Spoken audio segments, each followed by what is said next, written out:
मेरे भाई और बहनों, क्या ये अद्भुत बात है कि हम इकट्ठा आ सकते हैं, परमेश्वर को खोज सकते हैं, उसके वचन में देख सकते हैं, कि हम प्रोत्साहित हो सकते हैं। पहली बात जो मैं आपको दिखाना चाहता हूं बाइबल से, हमारा विषय है परमेश्वर चाहता है कि हम सारे निराशा से मुक्त हो जाए, आजाद हो जाए। परमेश्वर के कई शीर्षक है, वो हमारा पिता है, पर उसका एक शीर्षक ये भी है रोमियो 15 में और उसके 5वें वचन में। यहां परमेश्वर का एक शीर्षक है जो हमें कभी नहीं भूलना है। रोमियो 15 उसका 5वां वचन, धीरज और शांति का दाता। और इंग्लिश में लिखा है परमेश्वर जो आपको धीरज और प्रोत्साहन देता है। शांति की जगह प्रोत्साहन लिखा है। परमेश्वर है जो हमें प्रोत्साहन दे सकता है, और उसका शीर्षक ही ये है, एक ऐसा परमेश्वर जो हमें प्रोत्साहन देता है, एक ऐसा परमेश्वर जो हमें धीरज देता है कि हम अंत तक धरे रहे।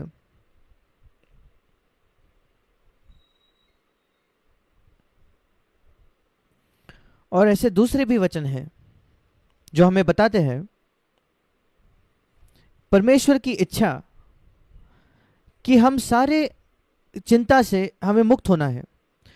काफी निराशा इसी वजह से आती है क्योंकि हम बहुत चिंतित होते हैं इस पृथ्वी के किसी विषय के बारे में, विशेषकर लोगों के विषय में जिनसे हम प्रेम करते हैं। कोई बीमार हो जाता है या कोई कोई कठिन परिस्थिति से गुजर रहा है और हम चिंतित होते हैं। अब हमें यहां एक फर्क करना है कि एक सही चिंता रखना और बहुत अधिक उसके चिंतित होना।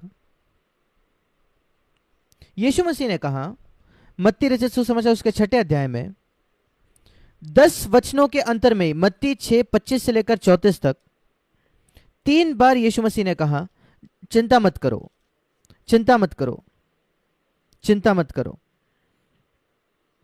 मत्ती 6:25, इसलिए मैं तुमसे कहता हूं कि अपने प्राण के लिए यह चिंता न करना। और फिर एक बार 31 वचन में चिंता न करना, फिर एक बार 34 वचन में चिंता न करना। पर उसने यह भी कहा अगर आपको किसी विषय में चिंता करनी है तो फिर परमेश्वर के राज्य की चिंता कीजिए। 33 वचन, पहले तुम परमेश्वर के राज्य की खोज करो और उसके धर्म की खोज करो। इसलिए कभी कभी हमारे मन में यह चिंता इस वजह से आती है क्योंकि वो उसका राज्य नहीं है और उसका धर्म नहीं है जिसके पीछे हम खोजी है। और वो कहता है अगर तुम परमेश्वर के राज्य को पहले खोज करो तो, और उसके धर्म की पहले खोज करो तो, 33 वचन, सारी बातें जिन विषय में हम चिंता करते हैं वो तुम्हें मिल जाएंगी। उसका यह मतलब नहीं है कि सब बातें सिद्ध होंगी, क्योंकि यह एक असिद्ध पृथ्वी है और आप कभी अपेक्षा नहीं कर सकते कि यहां सब कुछ सिद्ध होगा। या आपके जीवन में बाहरी परिस्थितियों में मैं उसकी बात कर रहा हूं, वो कभी सिद्ध नहीं हो सकता। कुछ ना कुछ गलत होगा, कोई ना कोई बीमार होगा, लोगों की मृत्यु होगी, बीमारी होगी सब जगह। और विशेषकर इस समय जब ये कोविड-19 की महामारी चल रही है जिसने इस पूरे पृथ्वी को घेर लिया है, बहुत आसान है कि लोग डिप्रेस हो जाते हैं। और हम जानते हैं कि इस बीमारी से कई लोगों की मृत्यु हुई है और ये बिल्कुल स्वाभाविक है कि दुख होगा, विलाप होगा। और बाइबल ये नहीं बताता कि शोक करना गलत है, पर पहला थिस्सलुनीकियों में लिखा है कि हम बाकियों की तरह दुख नहीं करते। पहला थिस्सलुनीकियों, मैं ये इसलिए कह रहा हूं क्योंकि ऐसे लोग हैं जिनके प्रियजन की मृत्यु हो गई है, वो प्रभु के पास गए हैं। पहला थिस्सलुनीकियों उसका 4 अध्याय कहता है कि जो सो गए हैं, बाइबल कभी नहीं कहता कि मसीहों की मृत्यु हो गई है। वो हमेशा बाइबल में लिखा है वे सोते हैं, बाइबल मसीह में सो रहे हैं। दूसरे शब्दों में वो प्रभु के साथ होने के लिए गए हैं और परमेश्वर उनको फिर एक बार उठाएगा एक दिन। मृत्यु का यह अर्थ है कि हमेशा का अंत, और इसलिए बाइबल में शब्द लिखा है कि मसीह में सोना। और इसलिए लिखा है दूसरों के समान शोक ना करो, 13वां वचन। पहला थिस्सलुनीकियों 4:13। हम शोक जरूर कहते हैं, ये स्वाभाविक है जब किसी की मृत्यु होती है, पर हम दूसरों की तरह शोक नहीं करते, क्योंकि हमारे पास एक आशा है कि हम उनको वापस देखेंगे। और इसलिए मैं उनको बताना चाहता हूं जो निराश हो गए हैं, दुखी है मृत्यु की वजह से, शायद उनके कोविड की वजह से या किसी और कारण से जिसकी हमने अपेक्षा ही नहीं की थी, जो जब उनकी मृत्यु होनी चाहिए तो उसके काफी पहले किसी की मृत्यु हो गई। परमेश्वर सर्वसत्ता रखने वाला परमेश्वर है, और वही है जिसके हाथ में जीवन और मृत्यु है, और वही निर्धारित करता है उसके सारे बच्चों के लिए। परमेश्वर निर्धारित करता है कि कब वो उनको स्वर्ग में बुला लेगा। भजन 139 और उसका 16 और 17 वचन कहता है, परमेश्वर ने हमारे दिनों को निर्धारित किया है, दिनों की संख्या। इस बात से हमें बहुत सांत्वना मिलना चाहिए। ये एक बहुत अद्भुत वचन है, हमें याद रखना है। और अगर आपने इसके पहले नहीं पढ़ा तो भजन 139 और उसका 16वां वचन, परमेश्वर ने मेरे जो दिन थे उनको निर्धारित किया था, और हमारे जन्म से पहले उसने निर्धारित किया था, ये वचन में कहता है। और हम पाते हैं कि इसमें एक सांत्वना है। कोई यीशु मसीह का जीवन उससे छीन ना सकता था जब तक कि उसने उसके पूरे दौड़ को पूरा नहीं कर लिया था, जब उसको क्रूस पर मरना था।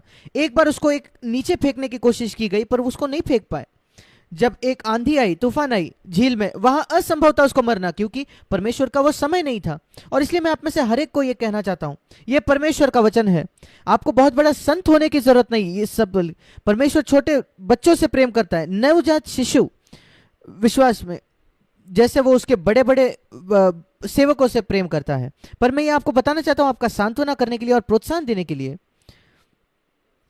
अगर आप परमेश्वर की इच्छा करने की कोशिश कर रहे हो और वही आपकी जीवन की महत्वाकांक्षा है, तो आपकी मृत्यु हो ही नहीं सकती परमेश्वर के समय के पहले। कोई भी किसी भी तरह, शैतान आपको नहीं मार सकता, बीमारी आपकी मृत्यु नहीं ला सकती, जब तक कि परमेश्वर का समय नहीं आ जाता। वो निर्धारित करता है कि हम कितने दिन जिएंगे। वो शायद बहुत लंबी आयु नहीं होगी, एक पूर्ण जीवन।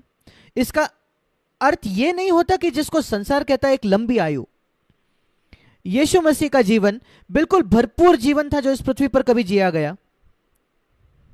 वो इस पृथ्वी को तब छोड़ के गया जब वो 33.5 वर्ष का था। फिर एक पूरा जीवन, भरपूर जीवन क्या है? परमेश्वर की इच्छा को पूरा करना। और मैं ये कहना चाहता हूं,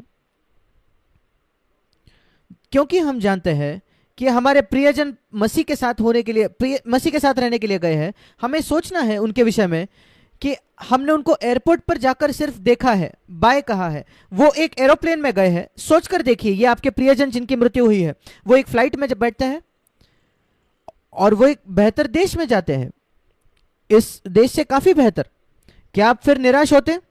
हाँ, एक दुख होता कि शायद मैं इस व्यक्ति को काफी लंबे समय तक नहीं देखने वाला, क्योंकि ये व्यक्ति बहुत दूसरे देश के में गया। पर एक आनंद भी है कि ये जो मेरा प्रियजन एक बेहतर देश में गया है। और इसलिए जिसको संसार मृत्यु कहती है, उसका यही देखे कि वो एयरपोर्ट पर किसी को बाय कहना है कि जो एक बेहतर देश पर गया है, अलविदा कहना है। इसलिए हम दूसरों की तरह शोक नहीं करते। मैंने देखा है माता पिताओं को जो उनके बेटे को या बेटियों को, जब वो पढ़ाई करने कॉलेज में जाते हैं, किसी और जगह, एक बेहतर जगह कॉलेज में जाते हैं, और उनको एयरपोर्ट पर जब वो अलविदा करने आते हैं तो उनके माता पिता रोते हैं। वो क्यों रो रहे हैं? इस वजह से नहीं कि वो वापस उनके बच्चों को नहीं देखेंगे, उसका वजह यह है कि वो कुछ समय दूर होने वाले हैं। उनके दिल में तो खुशी है, वो खुश है कि उनके बच्चों को कॉलेज में भेजने के लिए, एक बेहतर जगह भेजने के लिए। और बिल्कुल इसी तरह हमें देखना है जिसको संसार मृत्यु कहती है। और हम शोक करते हैं, पर हम दूसरों की तरह शोक नहीं करते। और दूसरे भी कारण हो सकते हैं। उदाहरण तौर पर हमें मेडिकल के लोग बताते हैं कि क्लिनिकल डिप्रेशन कुछ होता है। ये एक मेडिकल बात है, मैं उसकी बात नहीं कर रहा। कुछ लोग का व्यक्तित्व ही ऐसा होता है और हम उनका न्याय नहीं करते, हम उनसे दया करते हैं।